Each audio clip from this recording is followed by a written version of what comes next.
Okay, we are live. Oh gosh, what's happening here? Anyway, hang on. Okay, we're ready. Yeah, we're live. Okay, welcome to another Tuesday evening. I've just seen a little note just pop up as regards to Twitter or X. I don't know what's going on. I'm just gonna have to leave it and ignore it and just crack on with what I need to do. Oh, hang on. That's it. Brilliant. Okay, so oh gosh, I'm here this evening. I'm just waiting for my sound engineer to do her thing, but should be along in a moment. Welcome to another night of Unlearn and Learn Anew. The reason why I've shared that, I guess it's a working title. One of the things in the world of therapy that when people come, they've learnt ways of being, they've learnt ways of survival. And quite often when people come to see a therapist or psychologist, the ways of working aren't working anymore. So it's a way of unlearning what we've done. Good evening, Sonia. Unlearn what we've done and then learning new ways of being. So unlearn to learn anew. That's the name of my newsletter on LinkedIn. And that's really the work that I'm involved in. So tonight we're continuing with moral injury. And are they trying to silence you? Don't let them. Consider this. I suppose part of it, I'm really annoyed and angry at how people are treated in the workplaces, and I know what happens to individuals. So tonight we're going to be looking at what we can do, this whole thing around silencing. Number two, we're looking at about maintaining your agency, and then number three is looking at what we can do to ensure that we're not silenced. And then at the end, I'll be just saying a little bit more about the online community, which I want to start. Just say a little bit about what we'll be doing. Somebody made a comment some time ago about that she couldn't afford my prices. You don't know what my prices are. So if you are interested, their costs are really, really, really, really minimal. And I'm not saying it as a sales pitch. I'm not a salesperson, but I'm not going to broadcast what they are. But it really is super affordable. It really is. So if you want to know what it is, let me know. And but it will surprise you. It will surprise you. But anyway, so tonight this is what we're looking at. Are they trying to silence you? Don't let them. So for those of you who are here for the first time, welcome. Those of you that are catching up during the week or weeks to come, as it still is the case, days after I get messages that people are watching, and so if you do watch, if you could put hashtag rewatch or hashtag replay, that's really helpful for me. But really good whether you're live or you're during the week or weeks or months. Thank you very much for your time. About 20-25 minutes. So we're looking at, as I said before, we're looking at this whole thing about silencing, we're looking at agency, and looking at what we can do in the next 20 minutes or so. And welcome to those who watch religiously, but they don't make a comment. That's fine with me. As long as you're getting something from it, you can share stuff with individuals, please do. One of the sessions we haven't done is that if you're aware or you notice some of the signs of a colleague in experiencing moral injury, what can you do to support them? We'll be looking at that at some other point. But I'm going to be on this topic for quite some time. So for those of you, I'll just say what moral injury is. Hold on, let me just get it up and running. Here we go.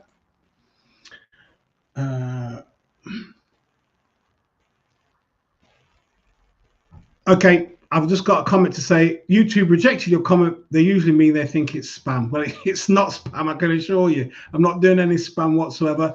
And I even think, let's have a look. Yeah, they've, you know what? I'm just going to carry on. Can't be doing with, I've just got to get this stuff out there, and I'll work at it between now and next week. I don't know what's going on with X and YouTube and so forth. Anyway, I started off with the newsletter, and I say this tonight. Employees, I beg you, become intimate with your policies and procedures at your workplace. If you don't, they will silence you. You will give up your rights, and they will push you down a victim cul-de-sac, and you will potentially experience some form of mental illness if they then get rid of you. So moral injury, the effects of it is not mental illness, but it can push you down the road of mental illness, especially if you sign NDAs and you can't, and you're silenced. that is not helpful at all. So I beg you, please get acquainted with your policies and procedures. Don't wait until the last minute, because quite often there's too much overwhelm. We can't think clearly, but make it a part of your understanding the company and part of your continual professional development. Get to know your policies and procedures. So over the last few weeks, as you know, I've looked at the origins of NDAs. Started off with handshake, and then you had masons who build in castles and cathedrals. They kept the skills amongst themselves, and then the Industrial Revolution and the kind of decline of building castles and cathedrals. And Industrial Revolution brought around money. And then people then had to protect their property, their intellectual property, their rights and profits, and their products and patents and so forth. So it's kind of gone, that's kind of journey. But now NDAs are being used to silence people. And I wrote, I wrote something, but I'm going to say something in a moment. So this is what NDAs should not be used for. They should not be used in whistleblowing. Some of you may be aware of Streeting, is it the health secretary, who has made a comment that if any manager or leader gets in the way of whistleblowers, they are out of a job. So NDAs should not be used to silence people. So whistleblowing, reporting a crime to the police, looking at ways of dealing with problems before other solutions. I'll see what some organizations will do before they do any investigation or find any solutions. They'll clamp down NDA and be out of the business. Also, they should not be used in the event of a serious or moral issue. And certainly the government is really making some movements to say that NDAs cannot be used in the event of sexual harassment. So organizations are using NDAs to keep women quiet, usually, and get them out of the company, because the company really does want to look at its dynamics and dealing with them and so forth. So as I said, this is not an exhaustive list, but the NDAs are one way, a form of a legal gagging order. In America, it's really kind of understood and it's in the public domain. Over here, we're still not talking about moral injury all that much. Amazingly enough, over the last few months I've been doing this, in fact it's coming up to about 20, between 16 and 20 weeks, is that what people are saying, they're experiencing something, they don't have any language for it, but on listening to these broadcasts, they're saying, I finally found out what I'm experiencing, moral injury. So it's kind of widespread. And one of the things I've said all along, and I'll keep saying it, moral injury is not burnout. Burnout, that's another conversation altogether, can be to do with, or blame is apportioned to the individual where burnout is concerned. Moral injury now, my understanding is, I suspect, has legal implications. Hence, organizations want to get rid of workers as quickly as possible and get them to sign on the dotted line before they leave. So one of the things I've made very, very clear is that we cannot afford to give up our agency. And what do I mean by that? There's a quote I'd like to read. It's really important. Having agency is incredibly important in terms of our well-being and kind of owning our rights. So agency is the sense of control that you feel in your life, your capacity to influence your own thoughts and behavior, and have faith in your ability to handle a wide range of tasks and situations. Your sense of agency helps you to be psychologically stable, yet flexible in the face of conflict or change. So having agency is really important, that you can maneuver and you can do certain things that affect your life. Now, I just want to make a distinction. Agency and autonomy. So agency is the capacity to act, to change or make a difference, and autonomy is the right to make choices about your lives free from external influences. So there's a bit of an overlap, but agency and autonomy is not the same. Agency, you've got the capacity to act, change to make a difference. Autonomy is that you are free to make your own decision, free from external pressures or external influences. But both incredibly important for our sense of well-being, identity, sense of self, incredibly important. When you've been wounded, and having prior knowledge is critical.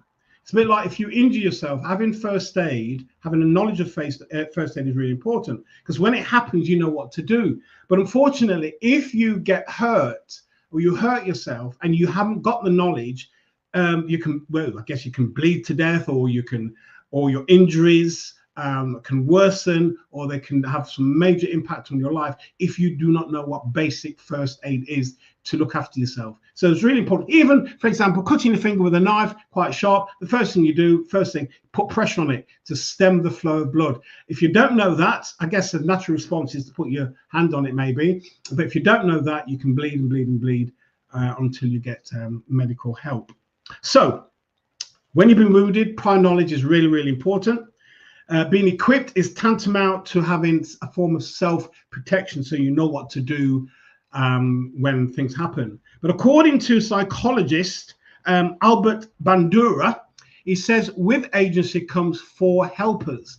So there's 4 things that we need to be kind of have full agency in terms of how we go about our business, how we go about our life. So first thing he says, we need to be intentional, meaning that we don't wait for others to make decisions for us. We need to be proactive. And sometimes when we see things happening work, sometimes what we do, we wait for the manager or the organization or the team to do something, and he's saying, no, you don't do that. What you need to do is to be proactive and be intentional about your own life and so forth. The second helper says we need forethought. It means having an idea or vision for your life. And I want to say something about this in the next one as well. I guess, is your kind of workplace nurturing you? You're diligent, you're doing really hard work, but are they looking after your well-being? Are they not so much well-being, but are they kind of interested in your development? So number 1 is intentionality. Number 2 is he said you really do need to have a vision for your life. Yes, you might be an employee of an organization, but yes, you must have a vision outside of that motivates you to kind of keep going. Because what some organizations can do, and I've heard of many at the top of the game, the organization pulls the rug from under their feet and they're left floundering, sometimes not for weeks or days, but for months. And some folks never recover. I think I shared a friend of mine when I spoke to him about moral injury. And when I told him what it was, he said his mother experienced that. And he said she was doing really, really well, doing well in her job and so forth. And after she experienced that, they dismissed her from her workplace. He says since then, she has never driven. And I think we're talking about over 20 years ago, shattered her confidence, and she's never, ever been able to recover. Intentionality, 1. Number 2, forethought. Number 3, self-reactiveness. Once you have a plan, do not sit and wait for things to happen. That's what happens. What can happen in a lot of our workplaces, we sit and wait for things to happen, but we must be on it like a car bonnet. So those of you who are listening to this from the other parts of the world, as a saying that we have over here in the UK, on it like a car bonnet, meaning you've got it covered, got it sus, you've got it under control, you've got it sorted. So if you have a plan, act on it, get on it, don't wait for the organization. So one of the things I wanted to reiterate for many of us is simply this. Our workplaces have an agenda, and you only fit the agenda if it suits them. But quite often, their agenda doesn't benefit you.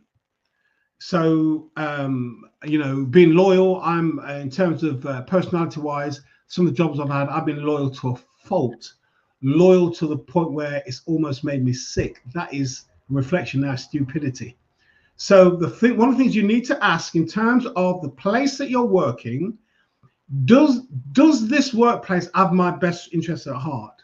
Some places do. And what's some of the telltale signs? They invest in you, and they don't just look, there's appraisal not just once a year, but there's regular meetings, there's training you can access, but then you have a manager or a leader who is making intentional investments.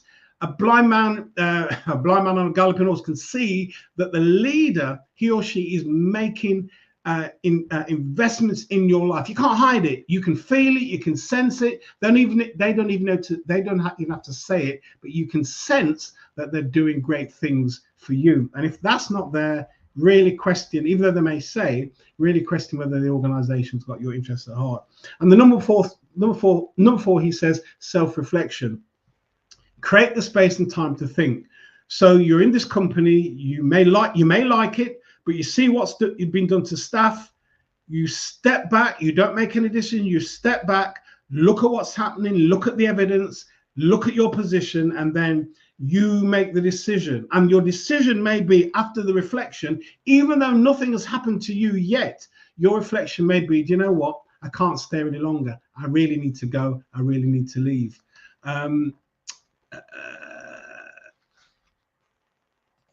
It said something about this YouTube thing. We'll check your comment. Usually means that they think it's spam. Try changing it a bit. Let me just put here if I can. Let's just see what happens here. Let's take out that bit. See what happens here. I'm sending it through again to YouTube. Okay, the same thing has happened. Anyway, it's a proper quote. I'm not made it up, so I'm not too sure what's going on. And I've used it before as well, so I'm not too sure what's happened. So 4 helpers in terms of agency, intentionality, forethought, self-reflection, and self-reactiveness. So basically, don't wait. You exercise in your own power, agency to get things done. Look after your future.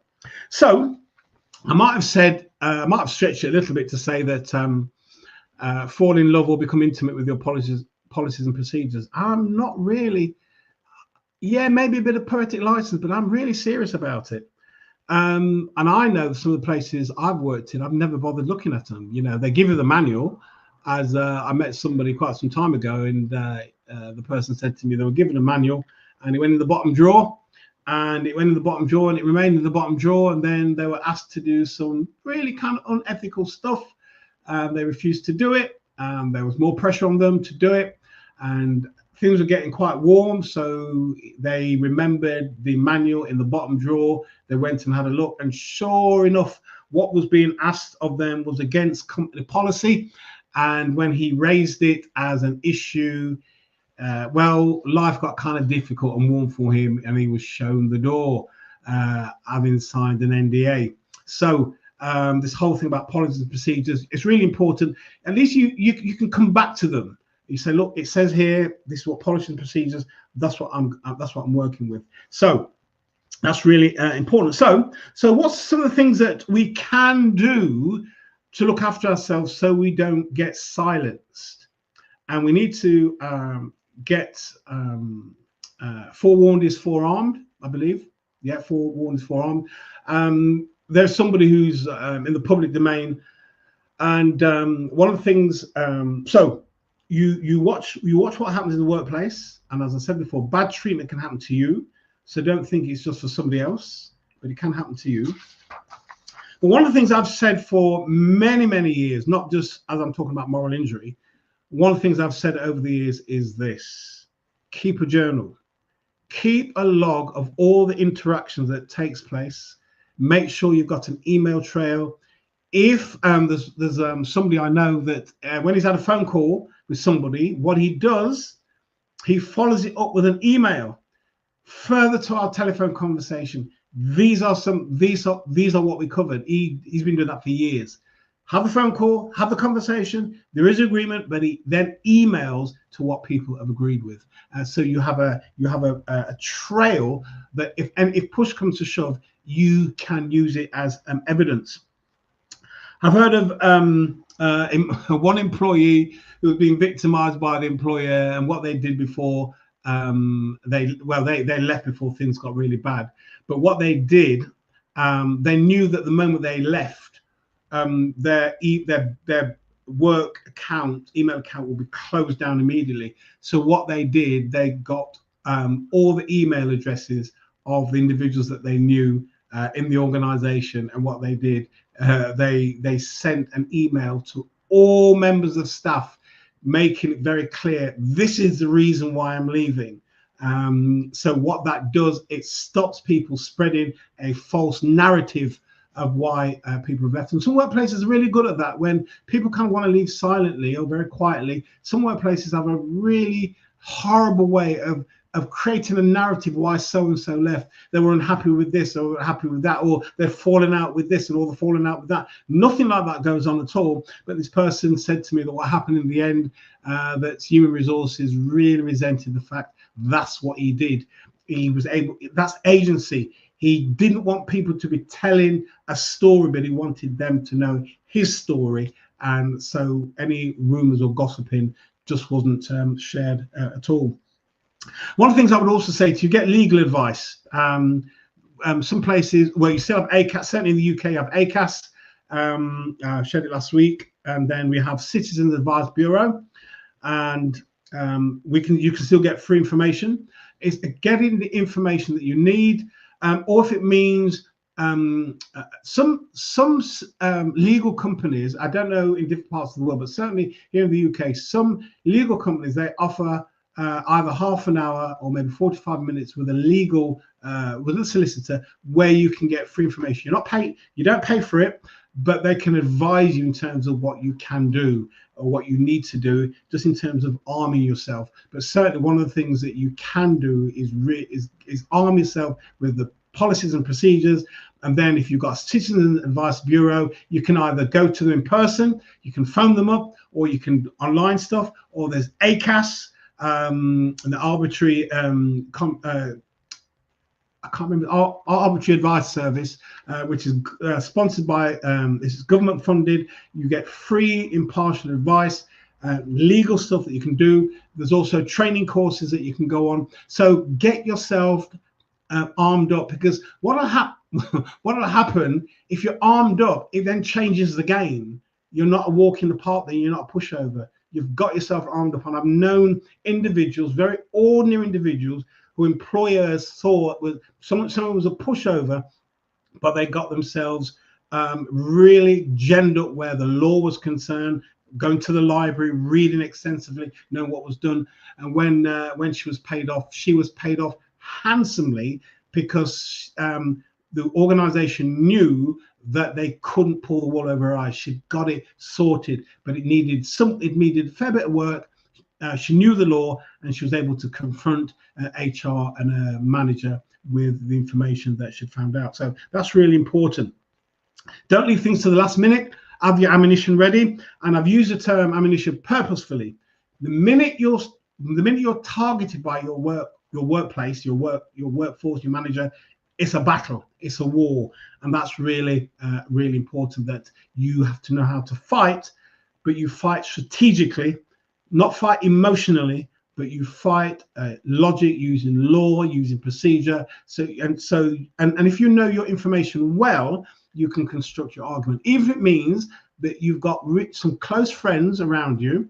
And can you do kind of a mock scenario whereby if you're confronted with something, you know how to respond without getting emotional, without getting teary, but you can point to the policies and procedures, you can point to law, and you can see how your situation. So this is it. If you do sign an NDA and you put them in a you've really done your homework, you can leave in a better position, still signing an NDA, but maybe getting more money. But you're not in a messed up state that so many people are when organizations get rid of them. So again, it's this agency, it's having the capacity to act for your best interest, because your workplace will have the best interest for you. Okay. And one of the reasons I kind of ended the newsletter by saying simply this. One of the reasons why I've said being intimate with your policies and procedures is this. And I spoke to somebody recently about it. This is the fatal mistake that so many of us make, me included. I made it before. We think our managers and HR know the policies and procedures. They don't. And sometimes they're left faffing around. What does the policy say? What's the procedures? They don't know. So again, it's you becoming equipped with the knowledge and information so that when you present your case and argument, almost as though you embarrass them because they do not know what the policies and procedures are. But what we do, we make the assumption that they know, and quite often they don't. So get to know the policies and procedures as best as you can. Be on your best game and don't let them silence you. Take action and see where it leads. And I'm not saying it's easy. You know, your heart can be at your mouth. Your heart can be pumping away. You can be really nervous. But when you have your information there, it's written out in front of you. And sometimes if you're called into a meeting, ask for somebody to come in with you. And also, if somebody says you're invited to a meeting, ask what is the meeting about. And if they can't tell you, you don't go to the meeting. You don't just go to meetings because somebody's asked you. You have the right to say, what is the meeting about? And if they won't tell you, say, well, look, I'm not too sure about this. I'll either go in with my union rep, or I want to go in with somebody who may not act on my behalf, but they're a silent party who will witness what takes place as the meeting goes on. Listen, you need to protect yourself as best as you can. It's really, really important. Howard Thurman, possibly one of the most spiritual leaders in American 1940s, said this: do not be silent. There is no limit to the power that may be released through you. Don't be silent. So that's my offering for this week. I really don't know what's happened with, if anybody is on YouTube still, can you send me a message just to see whether it's coming through or not? I just can't send anything through, it seems. I don't know what's going on. See what they're doing with this one.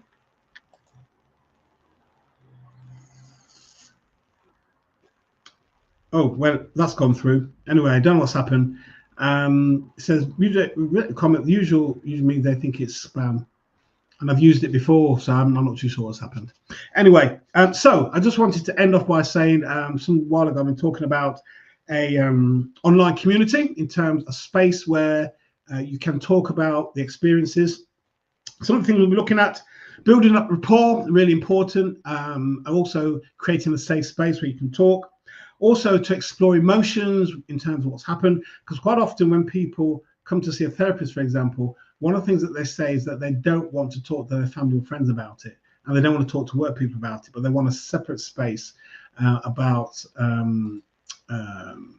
so they can talk about things, somebody objective. So building rapport, looking at psychological safety, building a safe space, exploring emotions is really important. Also look how moral injury has affected self and identity. It's a real blow to the system. If you've been not sort of a high flyer, but you've been diligent and you've worked hard and you've done really well, and literally overnight you're wiped out from the organization, it has a massive effect on your personhood, your identity and self. So we're going to do some exploring around that. We're looking at some coping strategies. How do we cope with, this has happened to us, then how can we then kind of get better without an over-reliance on medication? That's what happens with some people. If they get so bad, they end up with antidepressants and so forth. And I'm not saying there's no place for medication. Sometimes there is, but if we can avoid it, let's see what we can do. And also, one of the things, when people experience moral injury, you've invested yourself into an organization. I guess you could have moral injury in relationships and so forth. You've invested yourself in a relationship, and now that's been broken. One of the things about moral injury is broken trust. So we're looking at, how do we rebuild trust? How do we rebuild trust in ourselves, in other people? How we restore to community? So these are just some of the things we'll be looking at in online community. 8 sessions, around about 90 minutes. It's better if we do it kind of weekly. And the whole thing as well, if we can do it, it just means that your recovery is just far quicker. So I've got about 3 or 4 people. 10 would be really, really good to work with. And obviously the work is done confidentiality. It's done online. And if you want more information, please email me or send me something through my website.